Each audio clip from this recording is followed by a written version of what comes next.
If you're a Vanguard player, new or old, there is a chance that you have heard of this one card and has been very well represented throughout all of the eras of the game, called Dragonic Overlord. Now, Dragonic Overlord has been around from set 1, literally trial deck 1 or 2 rather, or they released at the same time, in both the original series as well as the V series, and was introduced in the second set of D series. So Overlord has been infinite. It's always there. Overlord has always been with us. And today we are going to rate all of them, every single Overlord, because Overlord has been around for a long time, but we are currently in a period where there might not be another Overlord for a very long time. And I know other content creators have made Overlord tier lists in the past and they've ranked them all, but there's been new Overlords since then, and therefore they're outdated, and mine will not be, because there won't be another Overlord for a while. But sometimes these tier lists, they'll do like art, right, or like things like that, or like the general vibe, you know, if it's easy to talk to in a bar or things like that. This is gonna be a Overlord tier list that ranks how good each Overlord was during the time when that card was new. So when that card was relevant, basically. Dragonic Overlord, the vibe, that's right. So today we are going to be combining strength with our favorite website, tiermaker.com. Of course, not sponsored, but we have every single Overlord here. I'm covering some of them with my face, don't worry about it too much. And I have made the following categories. Triple S Game Changer. This one is basically if this card came out and it shifted the meta so hard that it literally changed how people play the game. And there's definitely some of those in here. Then we have the top tier. So the ones that are basically not necessarily game changers, but they came out and they still affected the meta a fair bit. And then we have B, which is relevant. So this one came out and I was like, yeah, it's not a bad card. It's not necessarily insane. And then we have the mid, believe it or not. There may be a mid in here. And then finally we have unplayable. Just impossible to use, garbage, or simply not allowed by the rules. So we're gonna go in order from first released to very last released, with the end over here of the D series. And it's funny because we start with the Overlord pair of the original and the end at the beginning and at the end. So it all began with the first trial deck pair of Aichi and Kai, and they weren't called the Aichi and Kai trial decks, those were the V series ones. But the first Overlord was an interesting card because at the beginning you of course had set 1 format where you could actually mix clans, and if you look at a lot of the official results in Japan from 2011, you'll see that there's a lot of clan mixing. And this card in particular, the original Overlord, was generally speaking decent. In Kagero itself, it was combined with a card called Goku, who essentially you'd be able to use Overlord skill to, you know, do the 3 swings and wipe out the opponent's front row, and then Goku would then wipe out the back row, more or less. So this card, when it first came out, was relatively strong, but then definitely fell off with time because he was an 11k base, which was very rare at the time. 11k base was not common. You know, Alfred was a 10k base. General Zyfried was a 10k base. Other decks needed some condition to reach 11k base. Overlord was just 11k base and he was just chilling there. So I think Overlord, the original, we even give him a name. I think initially I would put somewhere here. Relevant, but not top tier. The early meta was all Alfred. It was all Alfred and Barkle being an insane card. And this card definitely became more relevant with the release of the end. So of course the cross ride that needs the original Overlord to be there as well. And this card changed the game as we know it, because this introduced, together with Phantom Blast Overlord, but more so the end, introduced 13k power, and having to now no longer make 20k or 21k magic number columns, but swing for 18? Decks couldn't really pull off 23k. Cross Ride changed the game as we know it, and this card was so good that not only was it a top deck when it came out, in Japan, this dominated the entire Asia circuit meta. Every single Limit Break set came out from the beginning of Azel all the way to Platina Azel, and this was still one of the best decks. The Limit Break decks could not fight against Overlord, MLB, and Tsukuyomi, and therefore they got one of the harshest restrictions of all time. This card required you to Persona Blast, so to discard a copy of him after he hits to restand, and they restricted it to 2, so you can only do it once per game. And the thing is that this card, because it was on hit pressure, this actually changed the way that you could bluff that you have a Persona copy in hand and force your opponent to guard even if you don't. So there was so many mind games that existed with the end as well back then. It was just a complete game changer. Now, they then sealed Overlord away for Asia Circuit because it was way too strong. But you had during the Break Ride era, of course, the original Overlord came back as a Break Ride. Now, this Break Ride was okay because you had Dauntless Drive Dragon that was also around at the same time, and Dauntless combined really well with the end after the end was unreleased from the restriction list because you could do a bunch of restands. This guy could do that too, but his condition was a little bit restrictive, and so a lot of people still found themselves playing with Dauntless, unless of course you're playing this guy. So Dauntless was definitely a lot better. I don't know if I'll put it in mid. I think he goes in the relevant pile and definitely below the original Overlord because the original Overlord became a super necessity here. So I would put it right there. And then we have the original Rebirth. The original Dragonic Overlord, the Rebirth, was a card. Was definitely a card that looked insane, looked absolutely fantastic and incredible. But it definitely felt super restrictive in the sense of how you used it, because you had to lock your entire board in order to use it, but you usually combined it with multiple restands, and that made it feel relatively good. Kai, as you'll notice in the chat, is saying SSS to every single card. We can definitely see who's the Overlord fan here. I personally think this deck was not top tier because it also came out at the same time as Glendios and Chaos was ravaging, and locking your entire board only to get clapped up by, you know, Mr. Glendios was not exactly great. So I think it's once again somewhere irrelevant because in the format it came out in, it didn't feel that great. These two came out in a format where they just were not made for it, and I feel like they were just about as relevant as it gets. That format was very different. We had Silver Thorns were really nice back then, but Link Joker was still very stable, and of course Revengers were really strong too. But then next, we have the Great. So the Great was the first Legion, first of the couple Legions that Overlord had, and the Great was actually a really good card. It was part of the deck which was Perditions. I would not say it was a game changer though, but I do say it's top tier, because this was a strong restanding Vanguard in a deck that had a lot of board control, so you had a lot of like removal in the deck, and it kind of lacked that pressure of a restanding Vanguard because you had the Vortex Dragon Youth that pinged your opponent to damage, which was pretty good. It was very, very good, but it lacked that kind of extra little oomph. And then they had the movie booster that added the Great, and boom, like Neo Flame and the Great, like two amazing cards that definitely pushed the deck to the top tier in my opinion.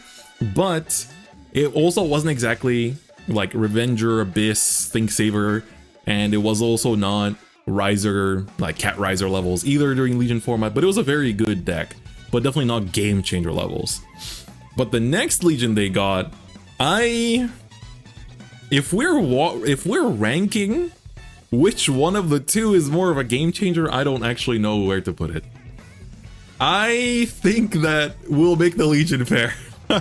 I think the Cross might, the thing is, the Cross might have been a bigger game changer, but they restricted it relatively fast.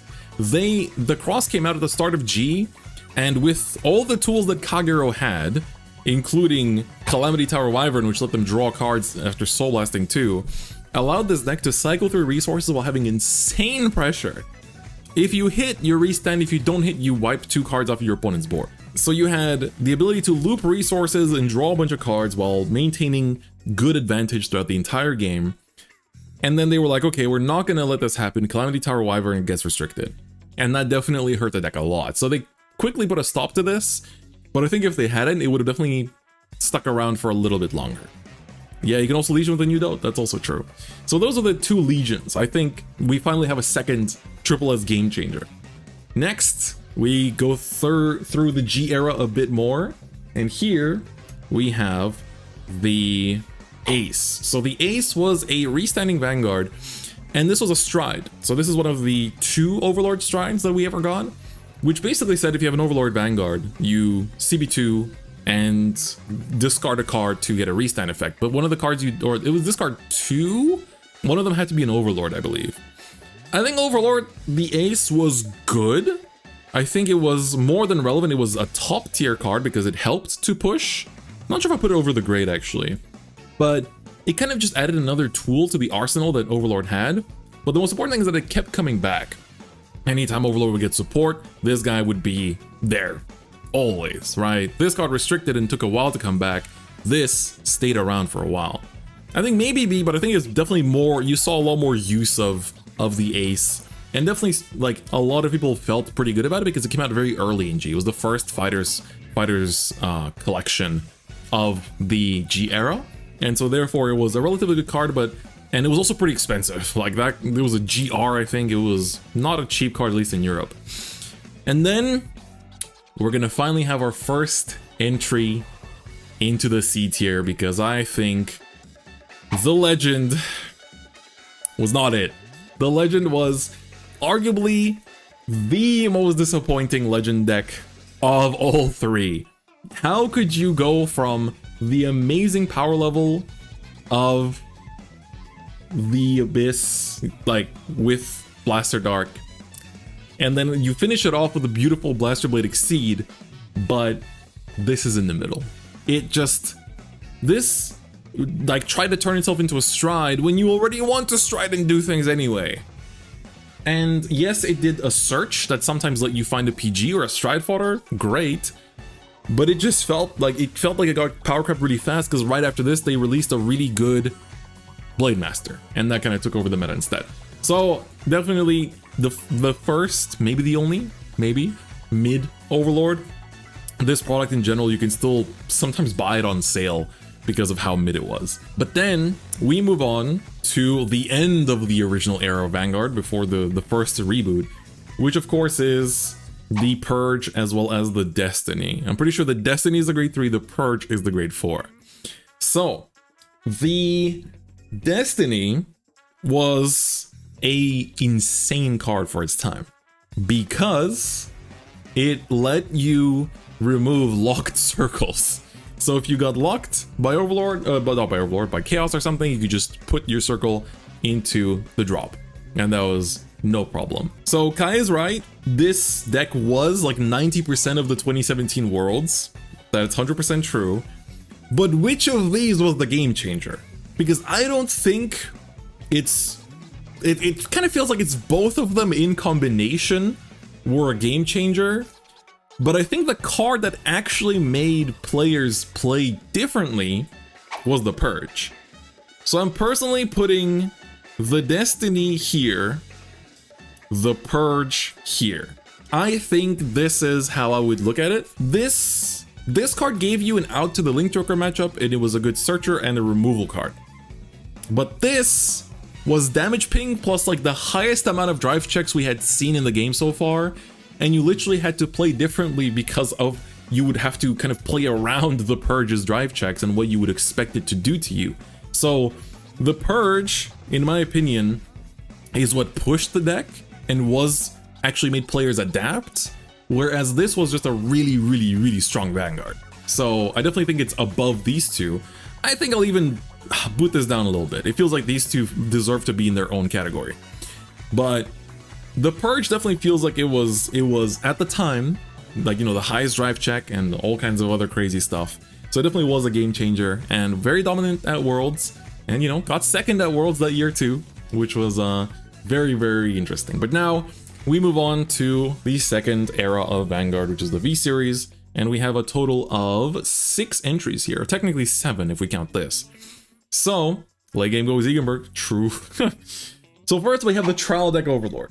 The Trial Deck Overlord was Sawboss 1 to gain power and also on hit restand. This Overlord was relevant.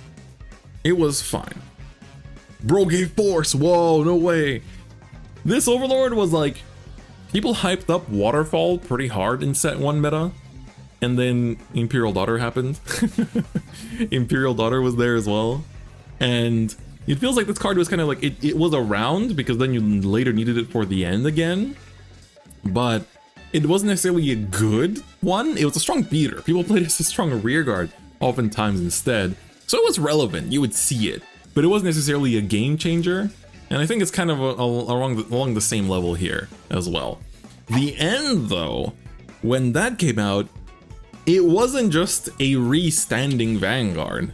It had 2 potential restands, and most importantly, the end came out after the introduction of the Type 2 marker. Force 2 was introduced, and this was I'd say the biggest threat of Force 2. The only problem is that these 2 came out right next to each other. These were 1 set apart, and this set also brought in a lot of other power cards as well. Hold up, I'm actually can't. Great was first? It was, right? But anyway, now we remember that the Great actually came first. They betrayed the original timeline.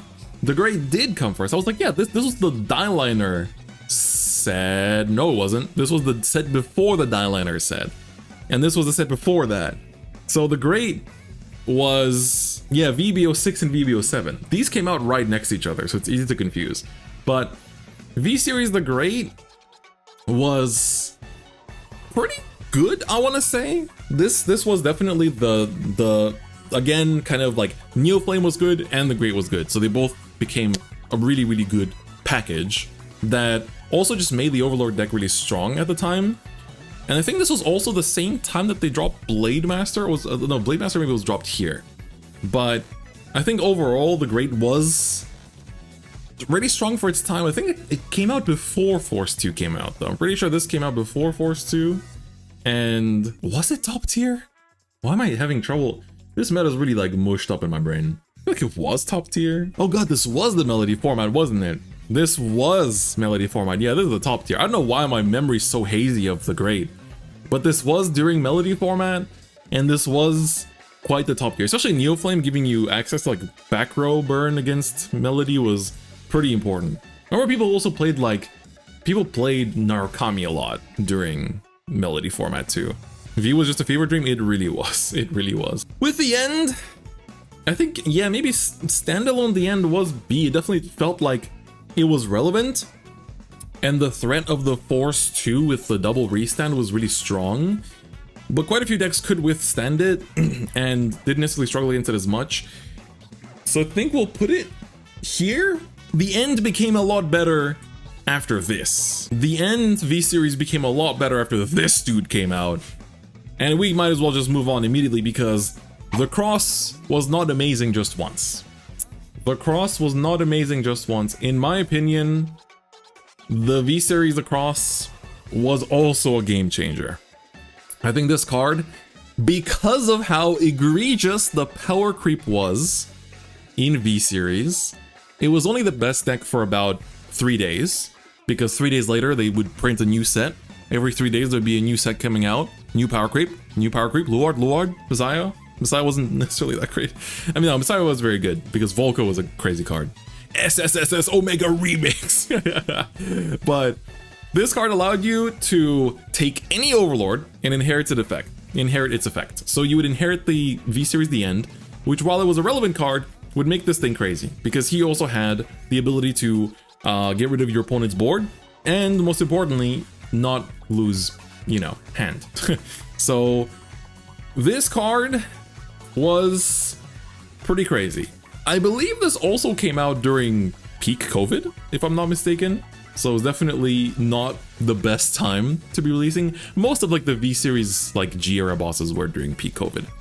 But this thing was also threatened premium, and overall just a big game changer. And this was like, especially it peaked when people played 16 crit with it. 16 crit V-Series, the cross was incredible.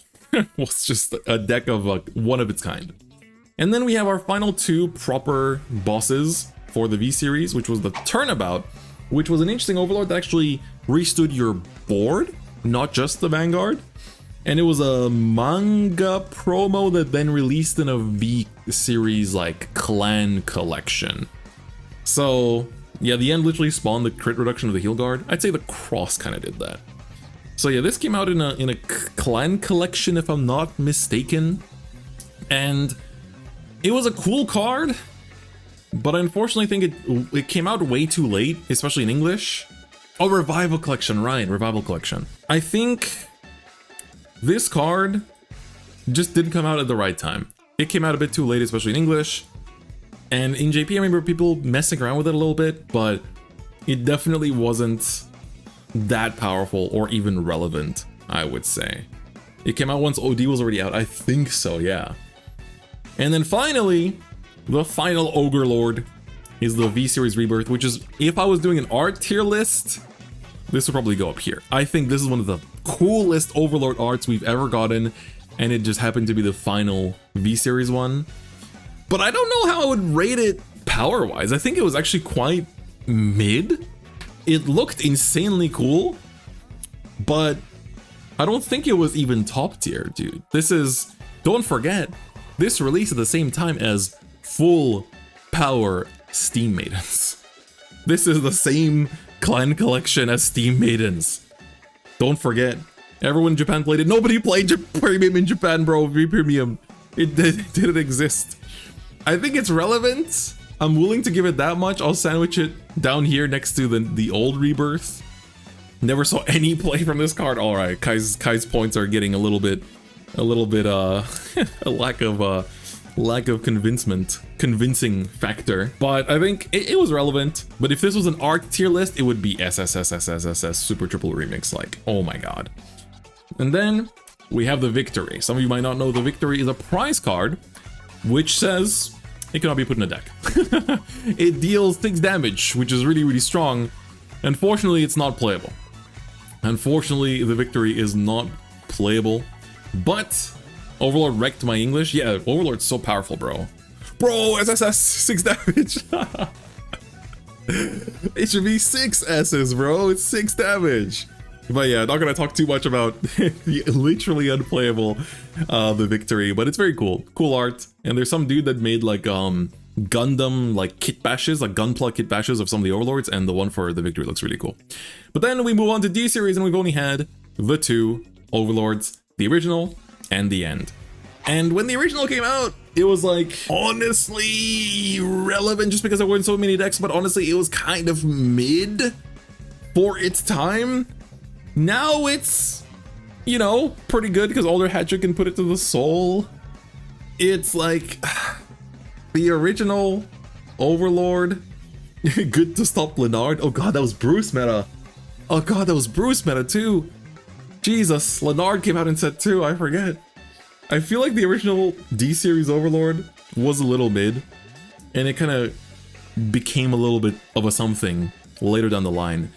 And once the end came out, I want to say that the end, when it dropped, wasn't necessarily that hot until Halb came out.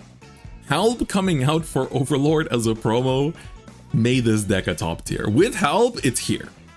With Halb, it's here. Without Halb, it's here. I'm gonna be kind and let it have the Halb. I will give it the Halb. You can have Halb as part of your identity because without Halb, there's no point talking about this deck. I think it came out close enough to the release timing that we can say that Halb is included in this. I don't think Halb made it a game changer. I think there were more strong decks. Yeah, it's with help, it's A. So we're gonna keep it at that. So that is it That is every single Overlord rated from the bottom to the top, from F unplayable all the way to triple S game changer. So what do you think? Would you rate these Overlords the same? Do you think some of them are better than I said? Do you think some of them are worse than I said? Let me know in the comments below. And if you're not subscribed, you should really consider subscribing. I'm trying to reach 100K over here as a one-man Vanguard channel crew. And without your help subscribing to this channel, I cannot do it. So please, subscribe. Super appreciate it. But anyway, that is it for me today. Thank you so much for watching. I'll see you guys next time. Bye-bye.